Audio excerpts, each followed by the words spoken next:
اعوذ باللہ من الشیطان الرجیم، بسم اللہ الرحمن الرحیم۔ غزوہ خیبر کی فتح کا واقعہ۔ غزوہ خیبر اس غزوہ کو کہتے ہیں جو 7 ہجری کے مسلمانوں اور یہودیوں کے درمیان لڑی گئی، کیونکہ یہود نے دوسرے عرب قبائل کے ساتھ مل کر مسلمانوں کے خلاف سازش کر کے امن معاہدے کو توڑا تھا۔ خیبر یہودیوں کا مرکز تھا جو مدینہ سے 150 کلومیٹر شمال میں واقع تھا۔ اس جنگ میں 10,000 یہودیوں کا سپہ سالار مرہب نامی تھا، جس کا مقابل نبی پاک حضرت محمد مصطفیٰ صلی اللہ علیہ وآلہ وسلم صرف 1600 مسلمانوں کے ساتھ کر رہے تھے۔ ان کا قلعہ ایک اونچے پہاڑ پر بنا ہوا تھا، جس کا دفاع اور دیوار بہت ہی مضبوط تھی۔ نبی پاک صلی اللہ علیہ وآلہ وسلم نے خیبر سے قبل ہی اس علاقے کے 5 یہودی قلعوں کو فتح کر لیا تھا، لیکن خیبر کا محاصرہ کئی دنوں تک کرنے کے باوجود مسلمان اسے فتح کرنے میں ناکام ہو رہے تھے، مگر وہ مضبوط اور زبردست قلعہ فتح نہ ہوا تھا۔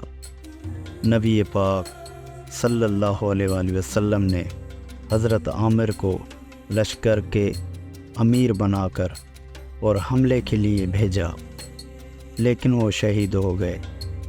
پھر حضرت عمر فاروق رضی اللہ تعالی عنہ کو امیر لشکر بنایا اور قلعہ کی طرف روانہ کیا، لیکن وہ بھی ناکام لوٹے اور سپاہیوں میں یہودیوں کے جنگجو اور سپاہیوں کا خوف پیٹ گیا۔ رسول پاک صلی اللہ علیہ وآلہ وسلم کی طبیعت کچھ ناساز محسوس ہوئی تو آپ آرام کرنے چلے۔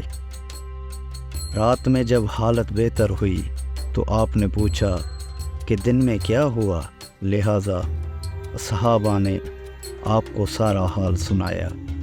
اس پر نبی پاک صلی اللہ علیہ وآلہ وسلم نے فرمایا، کل میں علم اس کو دوں گا جو اللہ اور اس کے رسول سے محبت کرتا ہے، اور اللہ اور رسول بھی اس سے محبت کرتے ہیں۔ وہ قرار ہے اور میدان سے فرار نہ ہوگا جب تک اللہ کے ذریعے خیبر فتح نہ کروا دے۔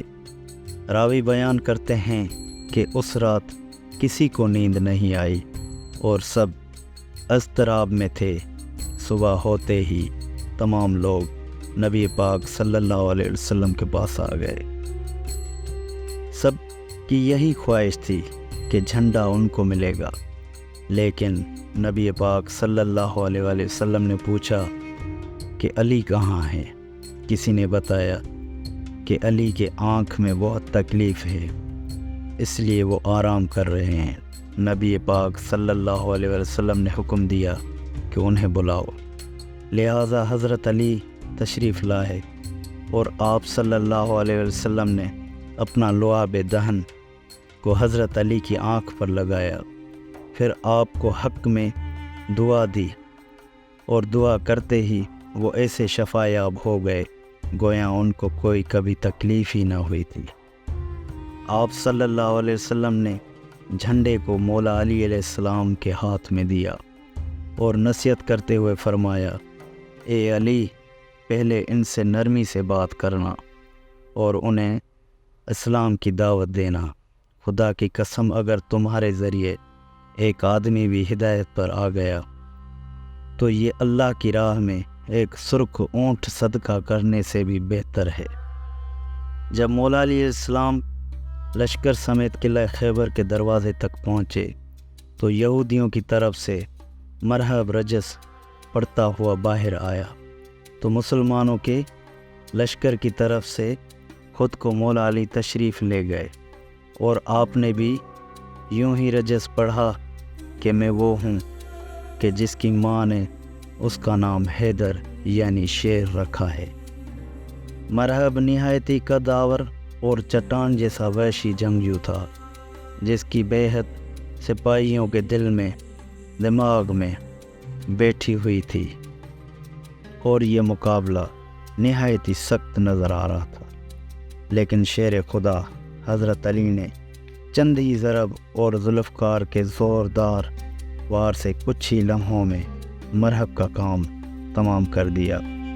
اس کے بعد اسلامی لشکر نعرہ تکبیر سے گونج اٹھا، لہٰذا یہودی لشکر مسلمانوں پر ٹوٹ پڑے اور گمسان لڑائی شروع ہو گئی، جس میں مولا کائنات علی ابن ابو طالب کی بہادری اور جرأت مندانہ لڑائی اپنے مثال آپ ہی۔ کچھ ہی دیر کے بعد خود نبی پاک صلی اللہ علیہ وسلم بھی اپنے ساتھیوں سمیت تشریف لے آئے۔ تب بھی جنگ اپنے عروج پر تھی۔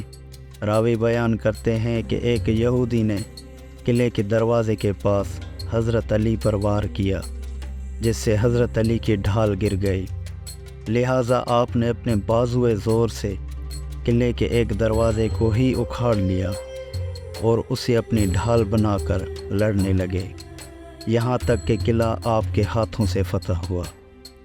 مختلف روایتوں کے مطابق بیان کیا جاتا ہے کہ بعد میں 40 صحابہ نے اسے مل کر اٹھایا تھا۔ محققین اس دروازے کے وزن 100 من لکھا ہے۔